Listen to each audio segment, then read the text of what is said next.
कि सबसे पहले ये देखा जाए कि अफोर्ड कर सकते हैं, ये देखा जाए कि क्या डाउन पेमेंट है, क्या अफोर्डेबिलिटी है, क्योंकि ये आपकी ज़िंदगी की सबसे बड़ी इन्वेस्टमेंट हो सकती है। आमतौर पे लोगों की सबसे बड़ी इन्वेस्टमेंट अपना घर होती है।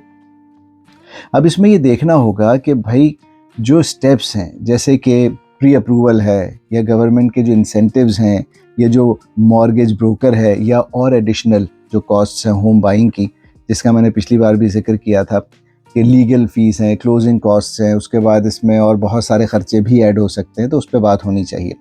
अच्छा, रियल्टर जो है ना, वो जैसे कि आप किसी मोहल्ले में निकल जाए जहाँ ओपन हाउसेस होते हैं, आपने देखोगे बोर्ड्स लगे हुए होते हैं, उनसे नाम नंबर हासिल किए जा सकते हैं।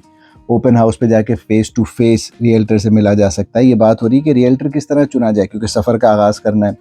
फिर एड्स वगैरह हैं, फिर जो दोस्त या रिश्तेदार हैं उन्होंने किसी रियल्टर के साथ काम किया और वो रेफ़र करें कि भाई फ़लाँ बड़े अच्छे रियल्टर हैं, फ़लाँ बड़े अच्छे रियल्टर हैं। और सोशल मीडिया, तो जो फेसबुक, इंस्टा, ट्विटर और ये लिंक्डइन, टिकटॉक, ये बहुत सारे जो प्लेटफॉर्म्स हैं, और इन सब पे देखा जा सकता है भाई कि कौन से रियल्टर के साथ आपकी मेंटल वेवलेंथ मिलती है। फिर ये भी है ना कि उस इलाके के वो एक्सपर्ट हो जहाँ आप घर ख़रीदना चाहते हैं। फिर आपका और उनका स्टाइल मिलता जुलता हो। सबसे पहले तो ये कि फिर आपका और उनका स्टाइल मिलता जुलता हो। सबसे पहले तो ये कि कम्युनिकेशन का, है ना, कि भाई वो और आप क्या कॉल्स पे, ईमेल्स पे, टेक्स्ट पे, सोशल मीडिया पे किस तरह कनेक्शन करना चाहते हैं, कितना फ्रीक्वेंट करना चाहते हैं, कि आप जल्दी जल्दी काम करने की फेवर में है या रिलैक्स तरीके से करते हैं ना, आपका टाइम फ्रेम क्या, ये सारी चीज़ें डिस्कस होनी चाहिए। और जिस तरह किसी भी और इंसान के साथ हम काम करते हैं, तो जिसको हम लाइक करते हैं, जानते हैं, लाइक करते हैं, ट्रस्ट करते हैं, इसी तरह रियल्टर्स के साथ भी है। अच्छा, अब एक मर्तबा जब ये तय हो गया कि ठीक है कौन से रियल्टर के साथ आप काम करना चाहेंगे, तो उसके बाद आगे चल के बहुत सारी और बातें हैं। मिसाल के तौर पे आप किस शहर में घर ख़रीदना चाहेंगे। फॉर एग्ज़ाम्पल, अगर सरी में ख़रीदना चाहेंगे, क्या सरी के किसी ख़ास इलाके में घर ख़रीदना चाहेंगे, क्या आप चाहते हैं कि वहाँ पर स्कूल्स करीब हों या पार्क्स करीब हों या कोई और एमिनिटीज़ करीब हों। मिसाल के तौर पे गाड़ी नहीं चलाते तो वॉकिंग स्कोर क्या है उस घर का जो आप ख़रीदना चाहेंगे। करीब में सारी एमिनिटीज़ हैं, मतलब ट्रांजिट है, क्या स्काई ट्रेन है, क्या बस है, बस स्टेशंस हैं, या फिर आप स्कूल, अगर बच्चे हैं छोटे या किसी भी एज के, स्कूल गोइंग एज के बच्चे हैं, प्री स्कूल वगैरह हो सकता है, आप डे केयर चाहते हो करीब में हो, आप अपनी जॉब के हिसाब से हो सकता है सोच रहे हो कि मुझे कम्यूट में कि घर कितना दूर पड़ेगा अपने काम से। तो ये सारी चीज़ें आप अपने रियल्टर के साथ मिलकर डिस्कस कर सकते हैं, क्योंकि वो आपके लोकल रियल्टर हैं, तो वो जानते हैं इलाके को। अच्छा, इसके अलावा इस घर को चुनने के प्रोसेस में ज़ाहिर है कि ये भी देखना होगा कि आप घर किस तरह का चाहते हैं। क्या वो डिटैच्ड चाहते हैं, जो चारों तरफ से अलग जुदा अपना घर है, या जुड़े हुए घर भी होते हैं ना, डुप्लेक्स हो गए, या फिर वो जो एक जैसे होते हैं जिनकी दीवारें आपस में मिली हुई होती हैं, रो में, जो टाउन होम्स कह लें, 1, 2 या 3 स्टोरीज़ वाले, या एक बड़े कॉम्प्लेक्स में बहुत सारे कॉन्डोज़ जो होते हैं। फिर उसमें ज़ाहिर है स्ट्रेटा भी होगा कि सारे लोग मिल के ख़र्चा उठा रहे हैं उसकी मेंटेनेंस वगैरह का, तो बहुत सारी चीज़ें देखनी होंगी। अच्छा, इस सब के साथ साथ आपको ये भी देखना होगा कि इस पूरी जो होम बाइंग सेलिंग का जो प्रोसेस है, उसमें और बहुत सारे एक्सपर्ट से भी काम पड़ता है, ठीक है ना। लॉयर हैं, इंस्पेक्शन होगी, और इस तरह के जो एक्सपर्ट्स हैं उनसे भी आपको रियल्टर्स कनेक्ट करके देंगे।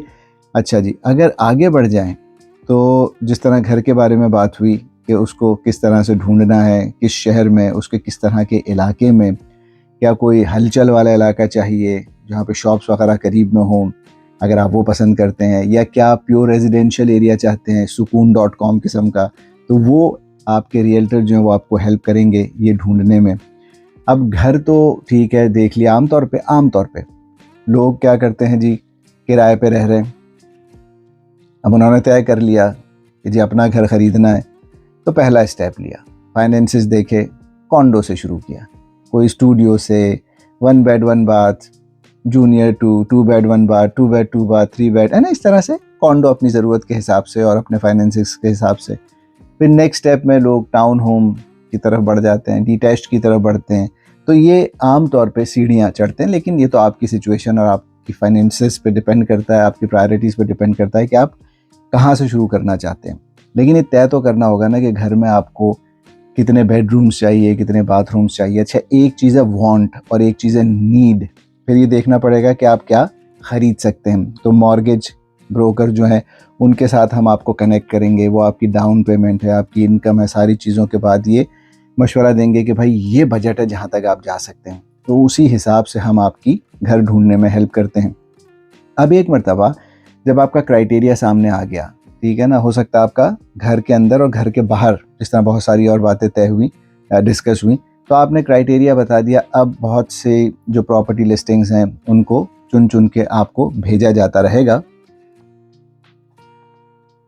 और अब आपको उसमें से कुछ कुछ पसंद आने लगा। आपने बताया जी ये मुझे पसंद आ रहा है, उसकी और डिटेल्स आपको बता दी गई, उसी तरह की और आपको प्रॉपर्टी लिस्टिंग्स भेज दी गई। आपको लगा हाँ जी मुझे ये पसंद आ रहा है।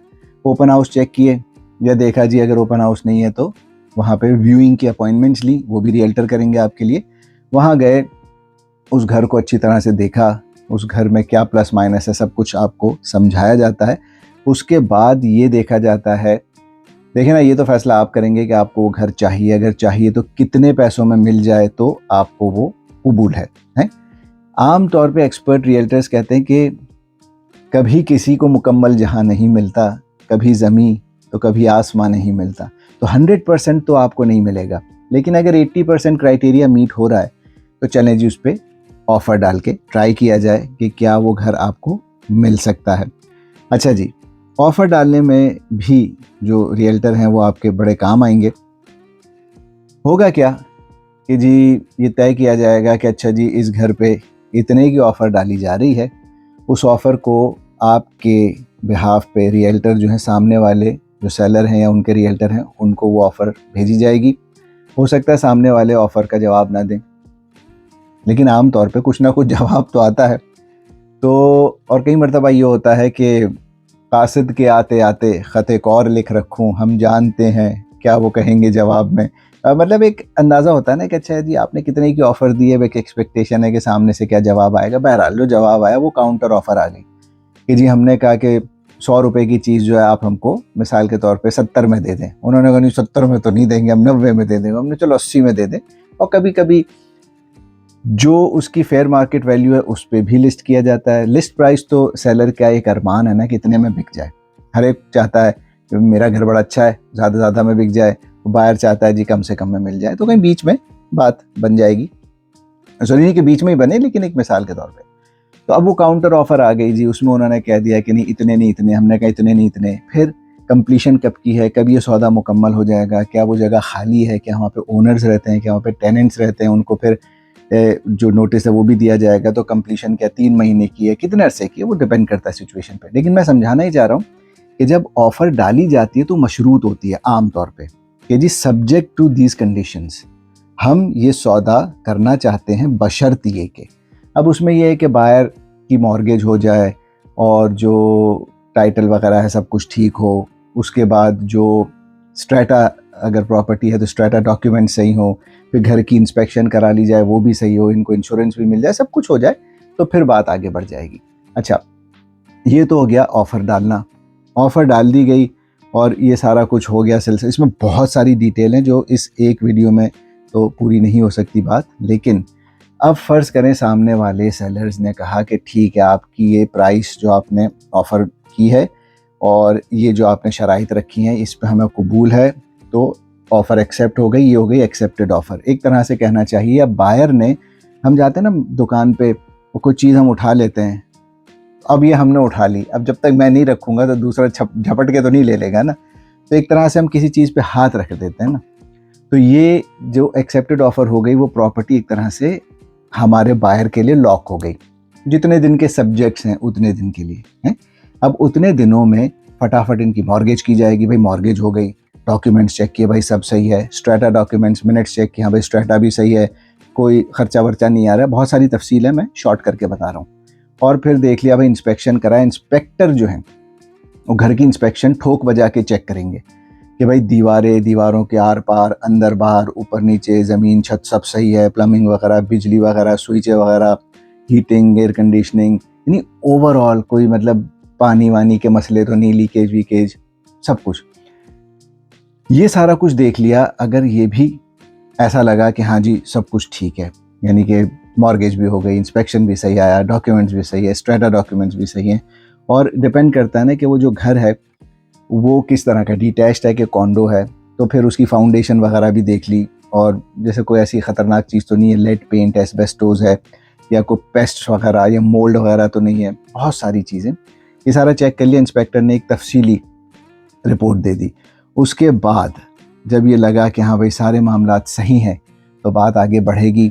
अब यहाँ पर लॉयर की भी ज़रूरत पड़ेगी, क्योंकि लॉयर ही बायर और सेलर की तरफ से आपस में सारे जो डॉक्यूमेंट्स हैं, पैसों की लेन देन है, टैक्सेस वगैरह हैं, ये जो माली लेन देन के मामलात हैं, तो अब जब ये तय हुआ कि ये सौदा फ़लानी तारीख को मुकम्मल होगा, कंप्लीशन होगी, और फिर उसकी जो आप कहें एडजस्टमेंट होगी इन सारे पैसों की, और फिर उसका पोजेसन, चाबी मिलेगी बायर को, और फिर उसी लम्हे से, कि जिस लम्हे से वो घर बायर का हो गया, जिम्मेदारी भी बायर की हो गई, हक भी बायर का हो गया, तो इंश्योरेंस भी बायर की हो गई, ये सारे मामलात में रियल्टर आपको लम्हा लम्हा अपडेट करेंगे, बताएंगे, गाइड करेंगे कि भाई क्या करना है, क्या नहीं करना है, कैसे करना है।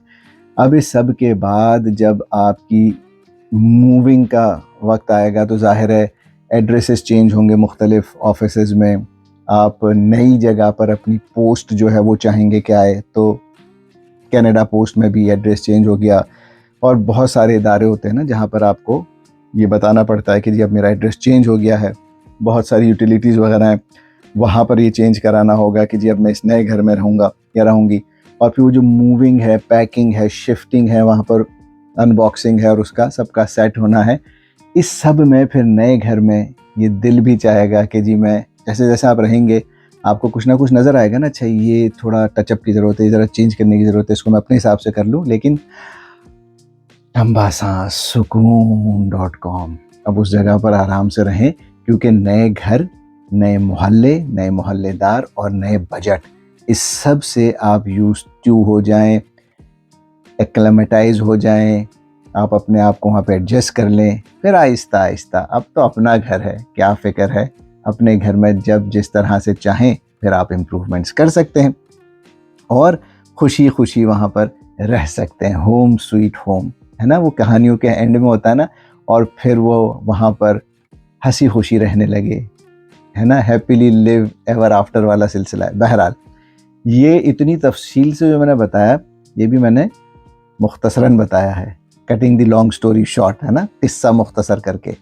तो ये प्रोसेस जो है, इसमें आपका हमसफ़र, आपका साथी एक रियल्टर होता है, और उनके साथ जो दीगर माहिरीन हैं, जो दीगर एक्सपर्ट्स हैं, उनसे रियल्टर आपको, यानी आप अपनी मर्ज़ी के लॉयर या अपनी मर्ज़ी के मॉर्गेज ब्रोकर या अपनी मर्ज़ी के इंश्योरेंस वाले या इंस्पेक्टर सबसे कांटेक्ट कर सकते हैं, करें बिल्कुल।